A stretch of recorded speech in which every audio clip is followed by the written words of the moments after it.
Ang Metro Manila ay binabalutan ng kumikinang na liwanag mula sa isang marangyang pagtitipon, kung saan nagtitipon ang mga mayayaman at makapangyarihan. Ang buong gusali ng The Grand Marquis ay nag-aalab sa ganda, nagniningning na parang isang malaking brilyante. Ang lahat ng mata ay nakatuon sa isang babaeng bumaba mula sa isang itim na limousine. Hindi siya isang sikat na artista, hindi rin modelo. Siya si Amara Valderrama, ang pinuno ng Veridian Holdings. Suot ang isang emerald green evening gown, nakatali ang kanyang buhok, at may matatalim na tingin sa kanyang mga mata. Naglakad siya na parang isang reyna na bumabalik sa kanyang trono. Ang bawat hakbang niya ay matatag at puno ng kumpiyansa, na parang ang lahat ng nakapaligid sa kanya ay ginawa lang para sa kanyang pagdating. Sa loob ng kanyang puso, mayroong isang lamig at matinding sakit na hindi nawawala. 8 taon. 8 taon na ang nakalipas, sa parehong lungsod na ito, siya ay iniwan, pinahiya at sinisante. Dati siyang isang inosente at masayahing babae, ngunit ngayon, isa na siyang matatag na babae, puno ng galit at puot. Pumasok siya sa loob ng venue. Ang tugtog na tumutugtog ay parang walang kwenta sa kanyang isipan. Ang tanging naririnig niya ay ang tibok ng kanyang puso. Tiningnan niya ang buong lugar, naghahanap ng isang mukha na sinubukan niyang kalimutan sa loob ng maraming taon. At sa wakas, nakita niya ito. Naroon siya, sa gitna ng selebrasyon, nakikipag-usap sa isang grupo ng mga eleganteng bisita. Si Rafael Alonzo. Ang oras ay parang huminto. Si Rafael noon, ang kanyang minamahal, ay nawala. Ang lalaking nasa harap niya ay isang makapangyarihang CEO, na may kalmadong personalidad, na may malamig na mukha at walang emosyon. Gwapo pa rin siya, mas gwapo pa nga sa dati, na may suot na perpektong suit at isang iting alam niyang peke.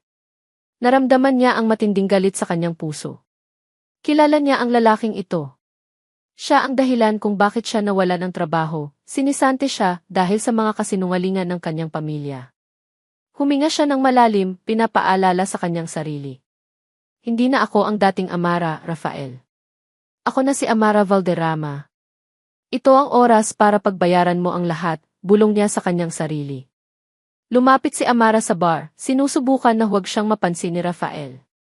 Gusto niyang mangyari ang kanilang pagtatagpo sa tamang panahon, hindi sa isang biglaang pagkakataon. Kumuha siya ng isang baso ng champagne at humigop, ngunit ang kanyang mga mata ay hindi inaalis sa kanya. Nagbago siya. Mukhang pagod siya, na parang may isang malaking pasanin sa kanyang balikat. Ngunit biglang, mayroong nangyari. 2 sa kanyang mga anak, si Cielo at Hias, ay nakatakas mula sa kanilang yaya. Masaya silang naglalaro. Si Hias, habang tumatakbo, ay nabitawan ang kanyang laruang eroplano. Ang eroplano ay lumipad at huminto sa ilalim ng paa ni Rafael. Natigilan si Amara. Huminto ang tibok ng kanyang puso. Takot na takot siyang tumingin sa kanyang mga anak at kay Rafael. Kahit na hindi niya ito alam, hindi niya nais na magkaroon ng anumang koneksyon sa pagitan niya at ng kanyang mga anak. Lumapit si Hias kay Rafael, tiningnan siya. Kuya, pwede mo po bang kunin ang eroplano ko? Sabi ng bata na may inosenteng boses.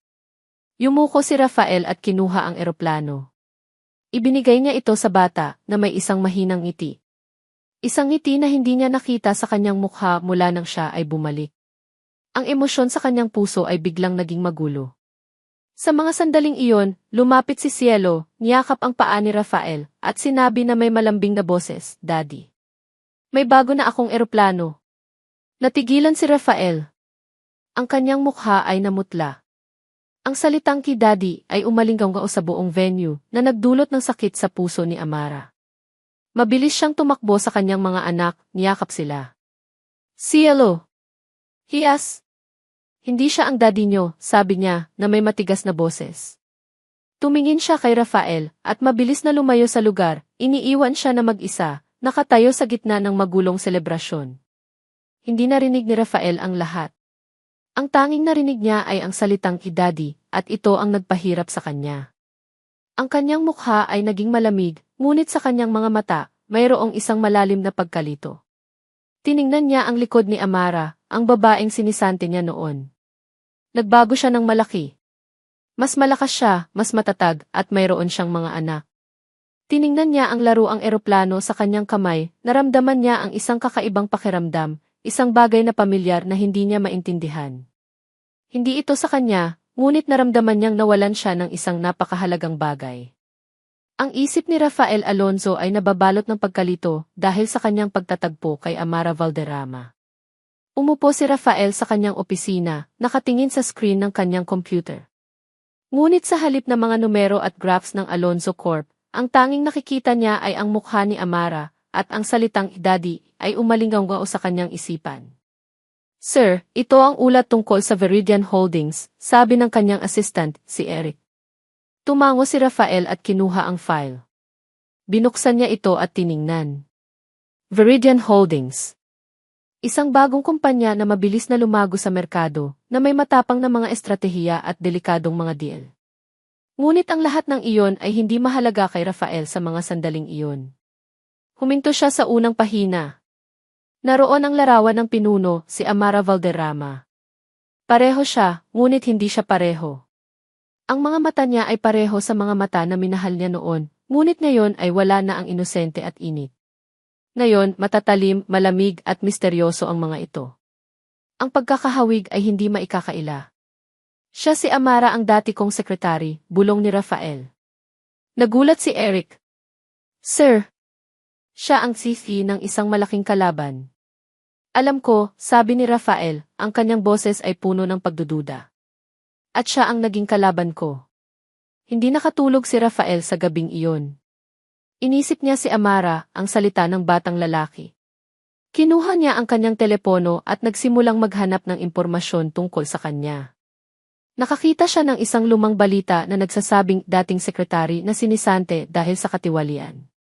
Nasaktan ang kanyang puso. Alam niya na iyon ay isang kasinungalingan. Sinisante niya siya dahil sa presyon, ngunit alam niyang hindi niya ginawa iyon. Sinubukan niyang protektahan siya. Ngunit sa huli, siya ay nabigo. Sa palagay niyo po, sir, kailangan nating mag-ingat sa Veridian, tanong ni Eric sa umagang iyon. Sila ay mabilis at agresibo. At mukhang personal ang atake nila sa atin. Alam ni Rafael na iyon ay totoo. Hindi lang isang kalaban sa negosyo si Amara. Ito ay isang personal na labanan. Tiningnan niya ang kanyang mga plano at nakita ang kanyang intensyon.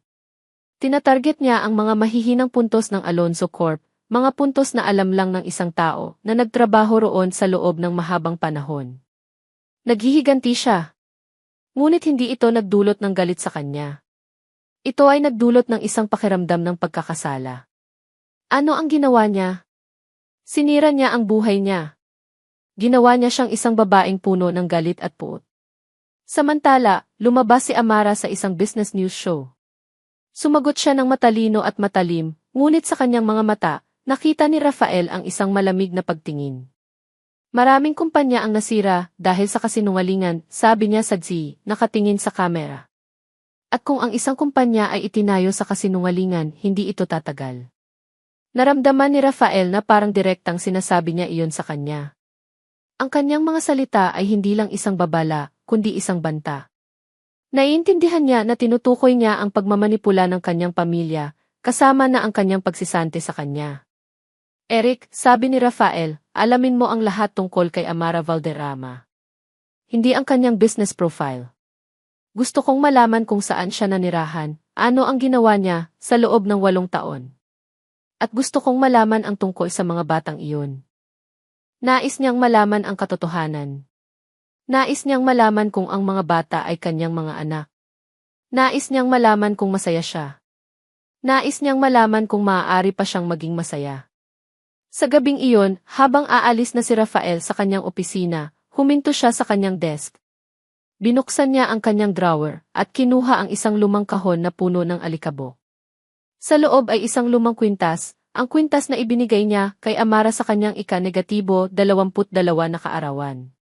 Tiningnan niya ito at nakita ang isang maliit na inukit na salita, Rafa _Ara. Hinawakan niya ito, naramdaman niya ang isang sakit sa kanyang puso. Minahal niya siya. Kaya ba't nandito ka? Tanong niya sa kanyang sarili, nakatingin sa kanyang larawan. Para sirain ako? O para makita ako? Alam niya ang sagot. Bumalik siya para sirain siya. Ngunit naramdaman din niya ang isang munting pag-asa. Mayroon pa bang kaunting pagmamahal sa kanyang puso? Sa mga sandaling iyon, tiningnan niya ang isang lumang pahayagan sa kanyang desk.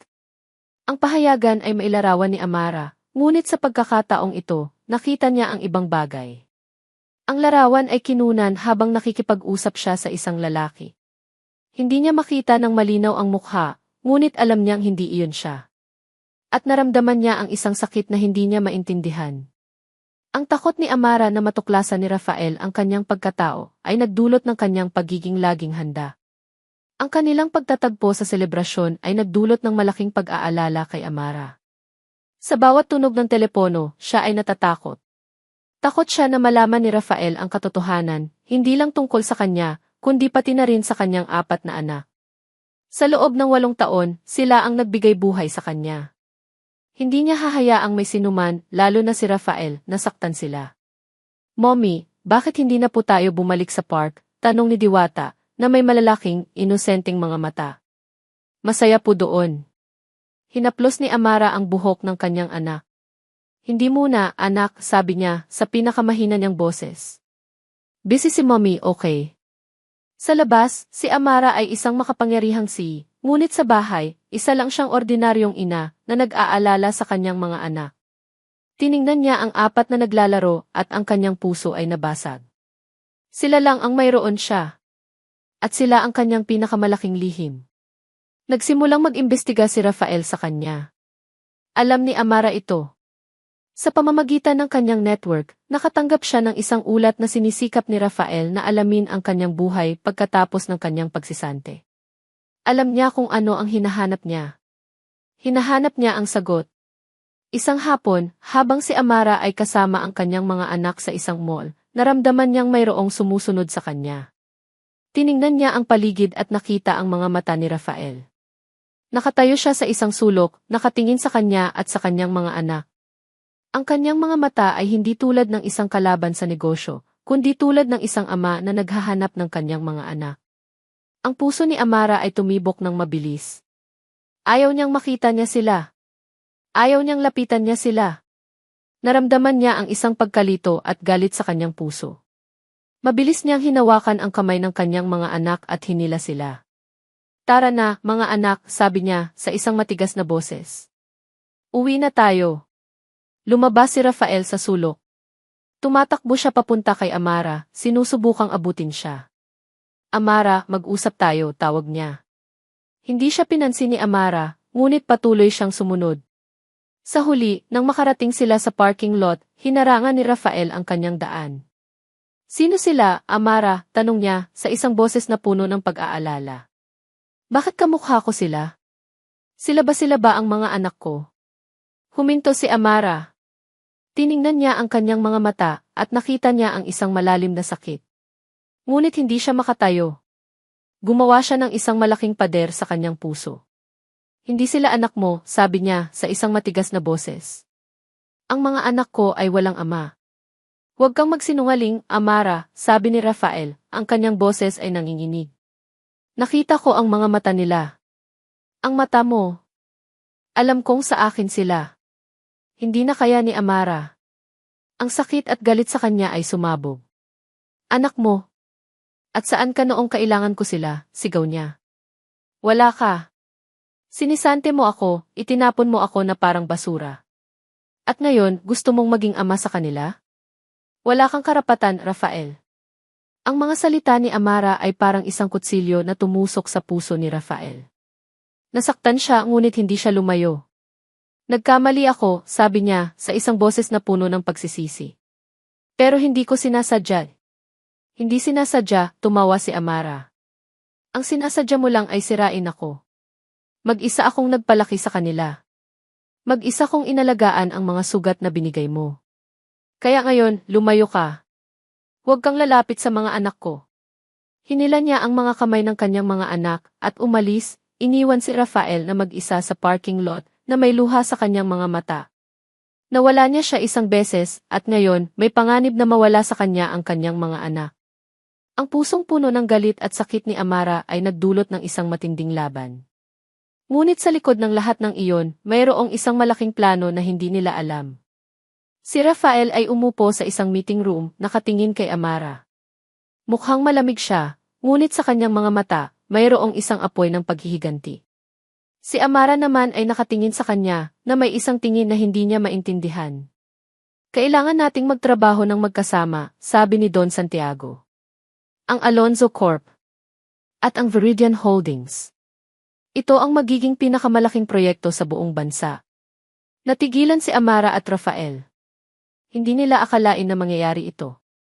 Ang kanilang mga mata ay nagtagpo, puno ng galit at puot. Gusto kong mag-isip-isip muna, sabi ni Amara. Hindi na pwede, Amara, sabi ni Don Santiago. Ang kontrata ay napirmahan na. Ang tanging magagawa ninyo ay magtrabaho ng magkasama. Si Amara at Rafael ay umalis sa meeting room. Hindi sila nag-uusap. Ngunit sa kanilang mga isipan, mayroong isang malaking pagkalito. Bakit? Tanong ni Amara. Bakit mo ginawa to? Hindi ko alam, sabi ni Rafael. Si Don Santiago ang may gawa nito. Alam kong may plano siya. Si Rafael ay bumalik sa kanyang opisina. Siya ay nag-imbestiga sa background ni Don Santiago. Nakakita siya ng isang lumang pahayagan na mailarawan ng kanyang ama. Sa likod ng larawan, mayroong isang liham na nagsasabing si Don Santiago ay hindi dapat pagkatiwalaan.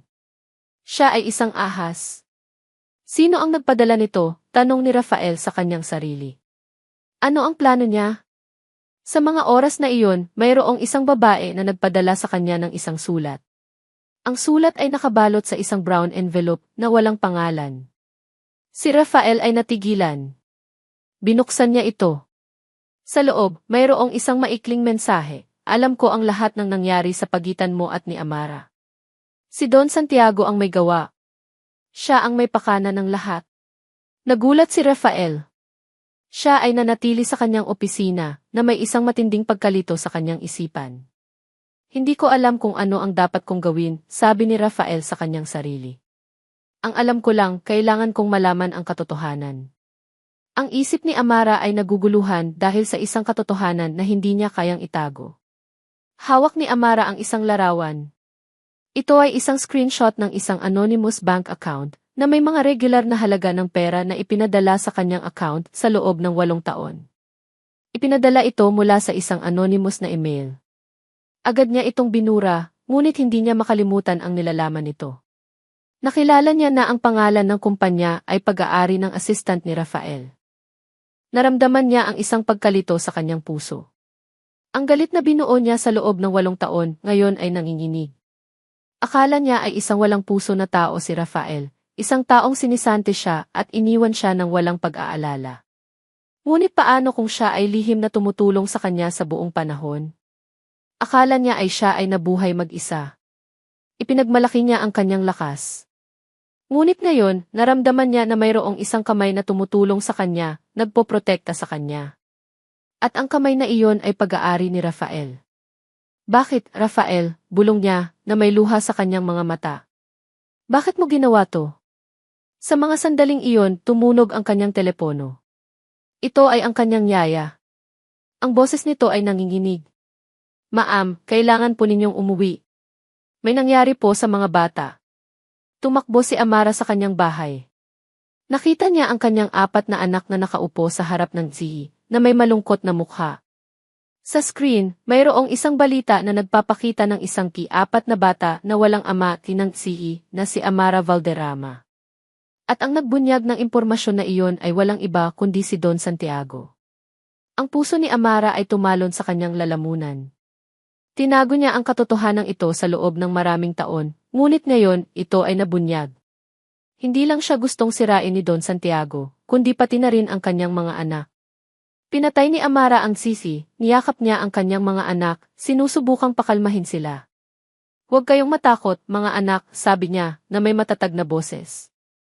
Kasama ninyo si Mommy. Hindi kayo nag-iisa. Mommy, totoo po ba yung sinabi nila? Tanong ni Cielo, ang kanyang boses ay nanginginig. Wala po kaming daddy. Hindi alam ni Amara kung paano sasagutin iyon. Niyakap niya lang sila ng mahigpit. Hindi mahalaga yan, anak, sabi niya.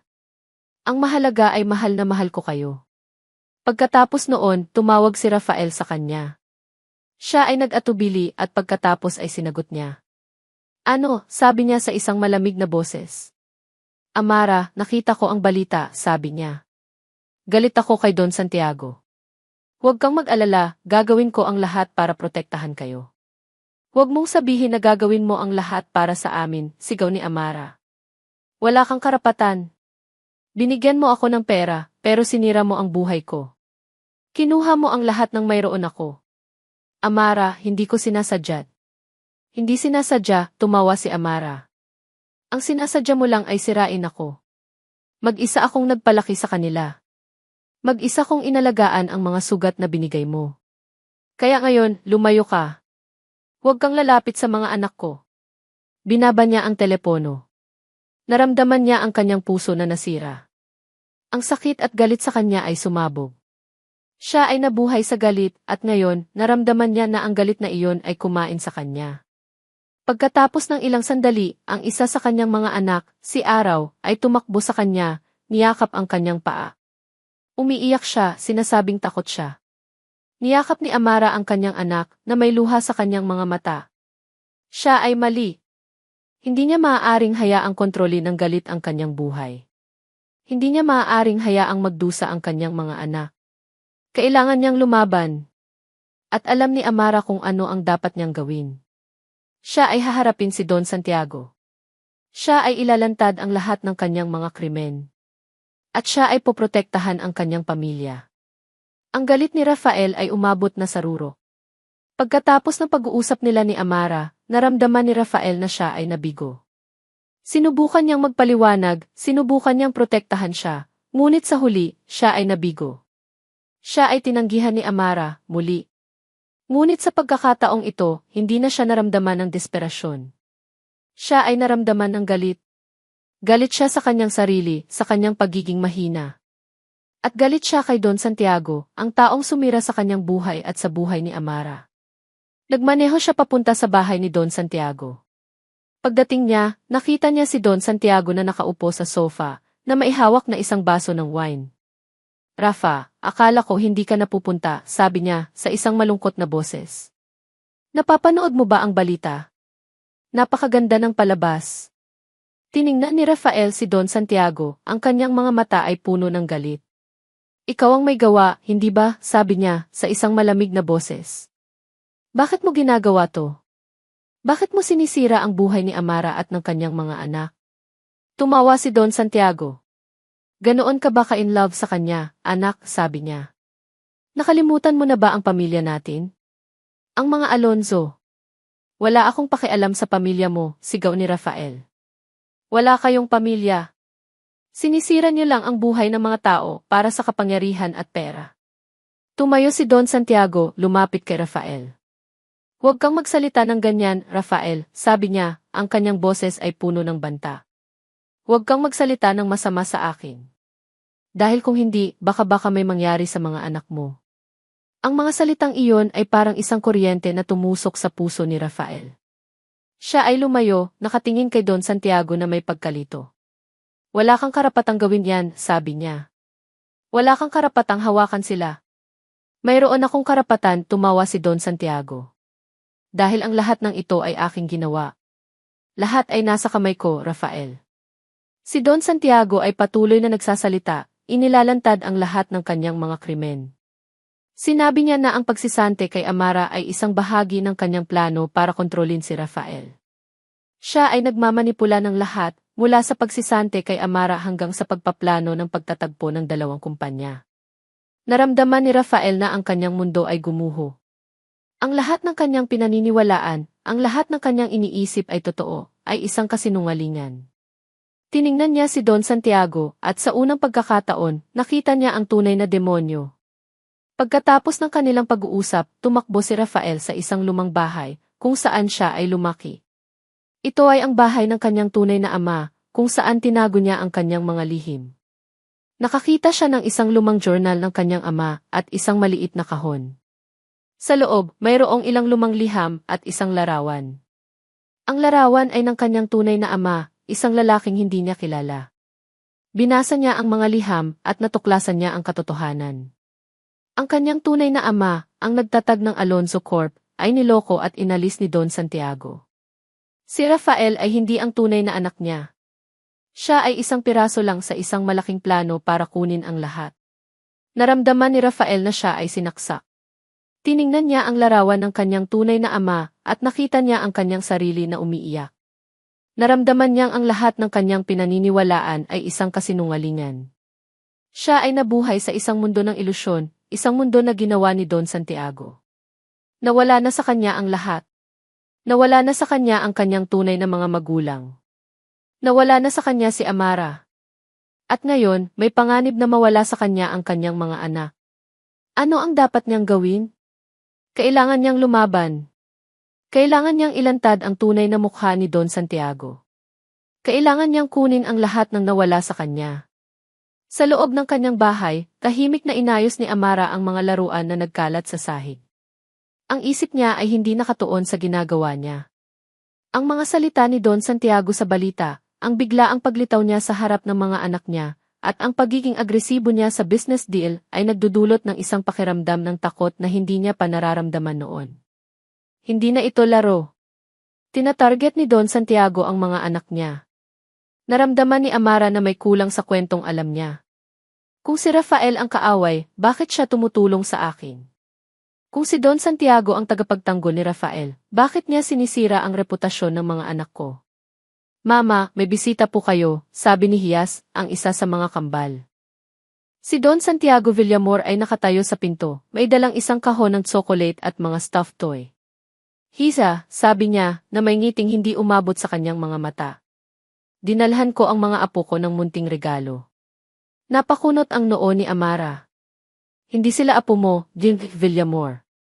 At salamat na lang sa mga regalo, pero hindi namin kailangan. Pinilit ni Don Santiago na ipasok ang sarili niya sa loob ng bahay. Wala pa silang ama, Amara.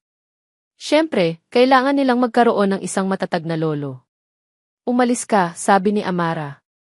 Hindi ka welcome dito. Kung may problema ka sa akin ka lumapit. Huwag mo silang idamay. Tumingin si Don Santiago sa mga bata na nakatago sa likod ni Amara. Gusto ko lang tulungan ang mga bata, sabi niya. Dahil sa huli, ang mga bata ang nagdurusa sa mga kaguluhan na ginagawa ng mga magulang. Sa mga oras na iyon, Amara ay naramdaman na may hindi tama. Kung may isang taong nagmamahal sa pamilya niya, ito ay si Rafael, hindi si Don Santiago. Kahit na sa mga taon na nag-iisa siya, mayroon siyang isang koneksyon na hindi niya maintindihan. Nang makalabas si Don Santiago, agad na nilapitan ni Amara ang mga anak niya. Mabuti po si Tito Rafa, Mama, sabi ni Araw. Hindi siya katulad ng lolo na iyon. Napakunot ang noo ni Amara. Tito Rafa. Kailan niyo siya nakilala? Noong minsan po sa park, sabi ni Cielo. Kinuha niya po ang eroplano ni Hias. At saka, may sinabi po siya. Sabi niya po, ang lolo ninyo ay isang mabuting tao. Natahimik si Amara. Ang kanyang mundo ay bumabaliktad. Ang kanyang galit ay nagiging pagkalito. Kung si Rafael ay isang masamang tao, bakit siya tumutulong sa akin? Kung si Don Santiago ay isang mabuting tao, bakit niya sinisira ang buhay namin? Nag-isa si Amara sa kanyang kwarto. Napatingin siya sa isang lumang litrato na nakatago sa isang libro. Siya at si Rafael, masaya at in love. Ang mga alaala ay bumabalik. Ang ngiti niya. Ang kanyang tawa. Ang kanyang pagmamahal. Ang kanyang sakit. At ang tawag ni Rafael ay dumating sa tamang oras. Hello, sabi ni Rafael na may tono ng pag-aalala. Rafael, magkita tayo, sabi ni Amara. Kailangan nating mag-usap. Nagkita sila sa isang tahimik na cafe. Tumingin si Amara sa mga mata ni Rafael. Hindi na siya nakikita ang kaaway. Nakikita niya ang sakit at bighati sa kanyang mga mata. I'm sorry, sabi ni Amara. Nagkamali ako. Hindi kita pinaniwalaan. Pero nakikita ko na. Si Don Santiago ang kalaban. Alam ko, sabi ni Rafael. Alam ko ang lahat. Hindi ako ang anak niya. At ginamit niya ako para sirain ang ama ko. At para sirain ka.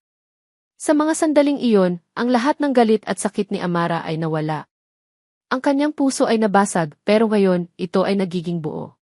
Niyakap niya si Rafael. Sinisiraan na niya tayo pareho, sabi ni Amara. Hayaan mo akong tulungan ka. Sabihin mo sa akin ang lahat ng alam mo. Si Rafael ay napangiti. Salamat, Amara. Napag-usapan nila ang lahat. Tungkol sa mga plano ni Don Santiago, ang mga alinlangan ni Rafael, at ang mga katotohanan na natuklasan niya. Ito ay isang pag-amin ng mga lihim. Ang kanilang galit ay naging pag-unawa at ang kanilang pag-aalala ay naging pagmamahal. Sa wakas, pagkatapos ng 8 taon, ang dalawa ay nagkakaisa, hindi bilang magkaaway, kundi bilang magkasama. Kailangan nating maging malakas, sabi ni Amara. Para sa mga anak natin.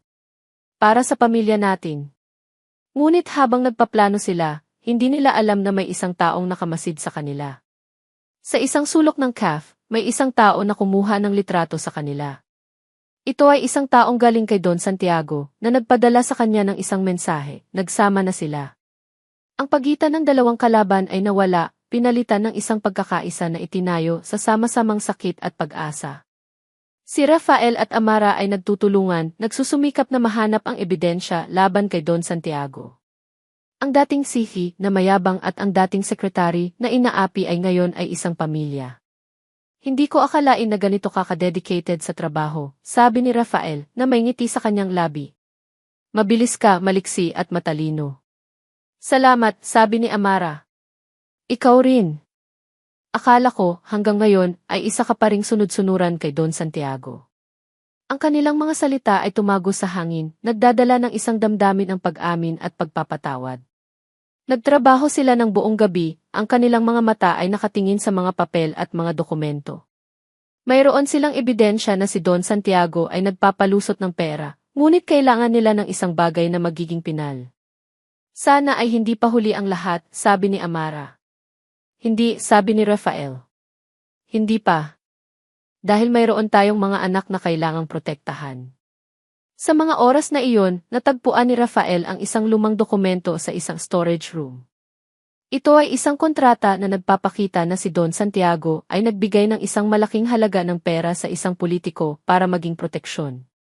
Ito ang ebidensya na kanilang hinahanap. Ayan, sabi ni Rafael. Ito ang kailangan natin. Ngunit bago pa man sila magsaya, isang mensahe ang dumating sa telepono ni Amara. Huwag kang magsaya, ang sabi sa mensahe. Ang mga anak mo ay nasa akin. Ang puso ni Amara ay tumalon sa kanyang lalamunan. Siya ay tumingin kay Rafael, ang kanyang mukha ay puno ng takot. Ano iyan? Tanong ni Rafael. Hindi sumagot si Amara. Ang kanyang mga kamay ay nanginginig. Naramdaman niya ang isang kamay ni Rafael sa kanyang likod. Isang video message ang sumunod. Si Don Santiago ay nakatayo sa isang silid, at sa kanyang likod ay 4 na bata, nakatali ang kanilang mga kamay at nakatakip ang kanilang mga bibig. Si Cielo, Diwata, Hiyas at Araw. Napakabagal ninyo, sabi ni Don Santiago. Ang mga bata ay nasa akin. Huwag ninyong subukang gawin ang anumang bagay. Kung gusto ninyong makita silang muli, sundin ninyo ang mga utos ko. Ang mundo ni Rafael ay gumuho. Ang kanyang mga mata ay puno ng luha. Ang kanyang galit ay lumampas sa hangganan. Gago, bulong ni Rafael. Papatayin kita. Huwag, Rafael, sabi ni Amara. Huwag. Hindi tayo pwedeng maging emosyonal. Kailangan nating maging matalino. Ngunit sa mga oras na iyon, si Amara at Rafael ay nasa isang sitwasyon na hindi nila kayang hawakan. Wala na silang magagawa. Ang kanilang mga anak ay nasa panganib. At si Don Santiago ay nasa kontrol. Hindi tayo magpapatalo, sabi ni Amara, ang kanyang boses ay puno ng determinasyon. Huwag kang mag-alala, Rafael. Hahanapin natin ang mga anak natin. Tumango lang si Rafael. Ang takot at galit ay nagdulot ng kanyang katahimikan. Hindi na siya isang makapangyarihang sihi, kundi isang ama na nawawala ng pag-asa. Don Santiago, kailangan niyang magbayad, bulong niya. Inilagay ni Amara ang kanyang kamay sa balikat ni Rafael. Hindi tayo maaaring gumawa ng isang bagay na mag-isa, sabi niya.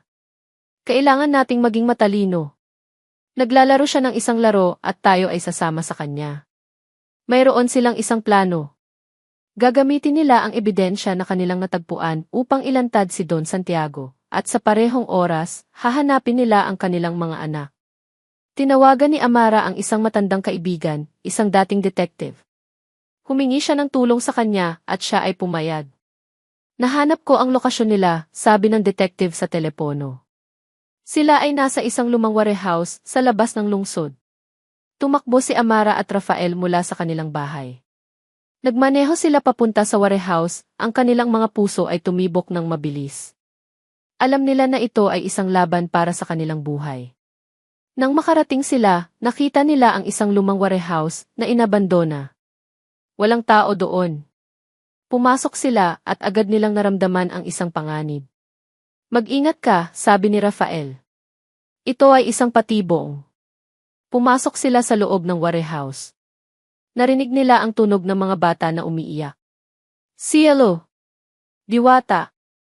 Hiyas! Araw, sigaw ni Amara. Nakita nila ang isang maliit na silid na may nakakandadong pinto. Ginamit ni Rafael ang kanyang lakas upang buksan ang pinto. Sa loob, nakita nila ang kanilang 4 na anak nakatali sa isang upuan. Sila ay umiiyak. Tumakbo si Amara at Rafael sa kanila, niyakap sila. Mga anak, sabi ni Amara, ang kanyang boses ay nanginginig. Nandito si Mommy. Walang mangyayari sa inyo. Ngunit sa mga sandaling iyon, lumabas si Don Santiago.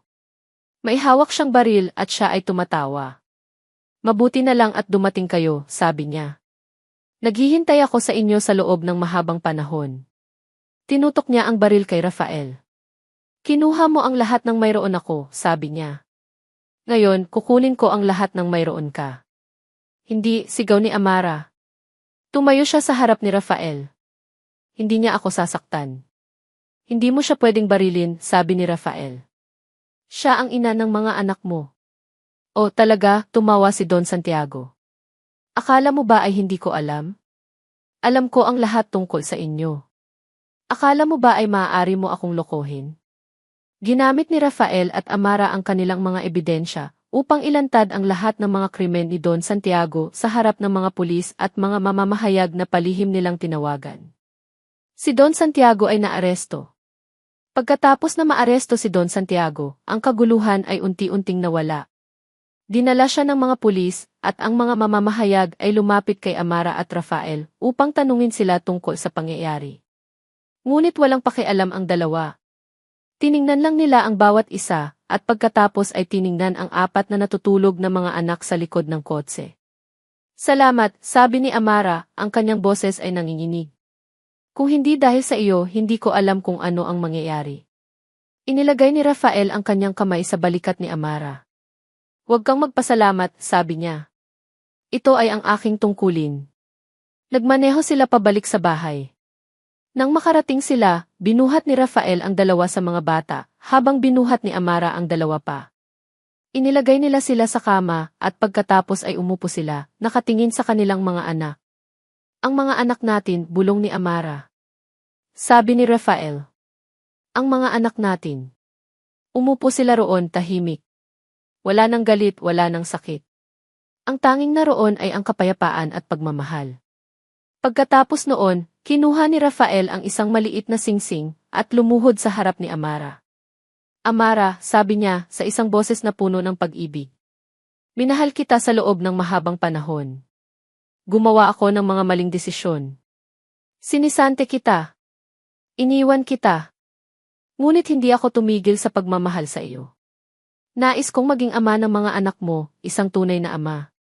Nais kong maging asawa mo. Maaari mo bang patawarin ako?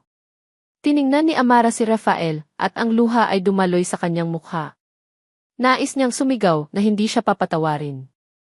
Ngunit nang makita niya ang kanyang mga mata, nakita niya ang isang malalim na pagsisisi at isang tunay na pag-ibig. Sabi niya sa isang boses na nanginginig. Rafael. Isinuot ni Rafael ang singsing sa kanyang daliri. Tumayo siya at niyakap siya ng mahigpit. Salamat, Amara, sabi niya. Salamat sa pagpapatawad. Niyakap nila ang bawat isa, isang yakap na puno ng pagpapatawad, puno ng pag-ibig, at puno ng pag-asa. Sila ay nagtagumpay sa lahat, at sa huli, sila ay nagkaisa. Ano ang susunod nating gagawin? Tanong ni Amara. Magtatayo tayo ng isang pamilya, sabi ni Rafael. Isang masayang pamilya, isang pamilya na puno ng pag-ibig. At ituturo natin sa ating mga anak na ang tunay na pag-ibig ay nangangailangan ng pagpapatawad at lakas ng loob. Ang panahon ay lumipas at ang buhay ni Amara at Rafael ay bumalik sa normal, ngunit hindi na tulad ng dati. Sila ay nag-usap sa publiko at kahit na ang publiko ay may iba't ibang opinyon, sila ay nagdesisyon na harapin ito ng magkasama. Nagkaroon sila ng isang press conference kung saan inilantad ni Rafael ang katotohanan tungkol kay Don Santiago na hindi siya ang kanyang tunay na anak at kung paano siya nagmamanipula ng lahat. Sinabi rin ni Amara ang tungkol sa kanyang pagsisante.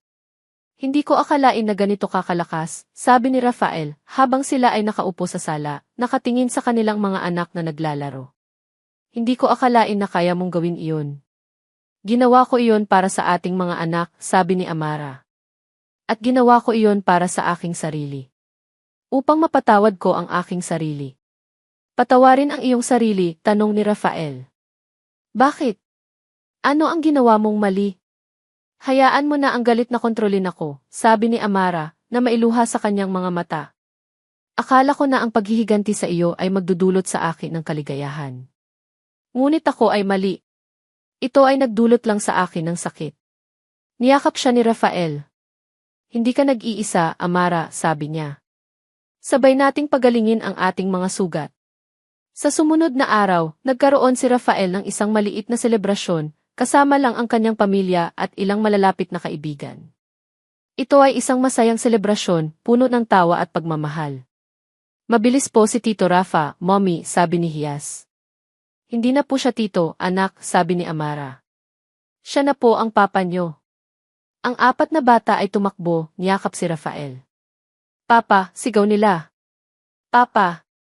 Binuhat ni Rafael sila at naramdaman niya ang isang init sa kanyang puso. Ito ang bagay na kanyang hinintay sa loob ng maraming taon. Isang pamilya. Isang pagmamahal. Gusto niyo po bang maglaro ng eroplano, Papa? Tanong ni Cielo. Gusto ko, sabi ni Rafael na may ngiti. Maraming beses. Naglalaro sila ng magkasama, tumatawa at nag-uusap. Tiningnan sila ni Amara at naramdaman niya ang isang kapayapaan sa kanyang puso. Nahanap niya ang pagpapatawad, hindi lang kay Rafael, kundi pati na rin sa kanyang sarili. Nahanap niya ang lakas upang magmahal muli. Hinawakan ni Rafael ang kanyang kamay. Salamat, Amara, sabi niya. Salamat sa pagpapatawad. Hindi kailangan magpasalamat, sabi ni Amara. Sabay nating itatayo ang isang pamilya. Niyakap nila ang bawat isa, isang yakap na puno ng pag-ibig, puno ng pag-asa, at puno ng pagpapatawad. Sila ay nagtagumpay sa lahat, at sa huli, sila ay nagkaisa. Ang oras ay lumipas, at ang buhay ni Amara at Rafael ay bumalik sa normal. Pagkatapos ng lahat ng mga pagsubok, sa wakas ay nahanap nila ang kapayapaan. Ngayon ay ang kanilang araw. Isang maliit, romantiko, at masayang kasal ang ginanap sa isang maliit na simbahan, kasama lang ang kanilang pamilya at mga kaibigan. Si Amara ay suot ang isang puting wedding gown, mukhang maganda. Naglakad siya sa pasilyo na maihawak na isang baukwet ng puting rosas, at ang kanyang puso ay tumibok ng mabilis. Nakita niya si Rafael, na suot ang isang itim na tuksedo, naghihintay sa kanya sa dulo ng pasilyo. Umiti siya sa kanya, at ang kanyang ngiti ay nagdulot ng init sa kanyang puso. Naghintay ako sa iyo sa loob ng mahabang panahon, sabi ni Amara, nang makarating siya sa tabi niya. Ako rin, sabi ni Rafael. Naghintay ako sa iyo sa loob ng maraming taon. Ibinigay nila ang kanilang mga pangako, isang pangako na puno ng pag-ibig at pagpapatawad. Nangako sila na hindi nila iiwan ang bawat isa, at sabay nilang itatayo ang isang masayang pamilya. Pagkatapos ng seremonya, nagkaroon sila ng isang maliit na salo-salo. Ang kanilang apat na anak, si Cielo, Diwata, Hias, at Araw, ay suot ang kanilang magagandang damit.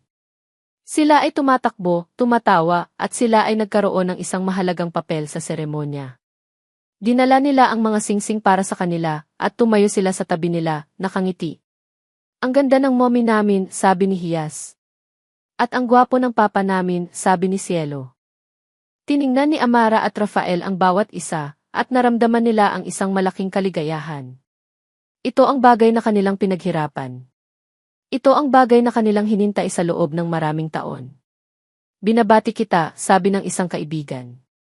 Naranasan ninyo ang maraming pagsubok, ngunit sa huli, kayo ay nagkaisa. Ang tunay na pag-ibig ay nangangailangan ang pagpapatawad at lakas ng loob, sabi ni Amara. At natutunan namin iyon. Sila ay sumayaw ng magkasama sa ilalim ng buwan. Niyakap nila ang bawat isa, isang yakap na puno ng pag-ibig, puno ng pag-asa, at puno ng pagpapatawad. Nagtagumpay sila sa lahat at sila ay nagkaisa. Ang ating paglalakbay ay hindi isang fairy tale, sabi ni Rafael. Ngunit ang ating pag-ibig ay magiging isang alamat. At sabay nating isusulat ang kwentong iyon, sabi ni Amara. At dito nagtatapos ang kwento ni na Amara at Rafael. Sa lahat na nakinig sa ating kwento, mula sa simula hanggang sa matamis nitong pagtatapos, maraming salamat. Ang inyong bawat paghinga, bawat pagluha, at bawat ngiti habang nakikinig ay nagbibigay buhay sa bawat salita na aming sinulat. Sa loob ng ilang kabanata, sinubaybayan natin ang laban ni Amara at ang paghahanap ni Rafael. Naranasan natin ang sakit ng pagpapatawad, ang hirap ng pag-unawa, at ang lakas ng pag-ibig na nagagawang buuin ang mga sirang pamilya. Hindi ito isang simpleng kwento ng pagmamahalan, kundi isang paglalakbay na puno ng aral. Nais naming ipaalala sa inyo na ang pag-ibig ay hindi laging perpekto.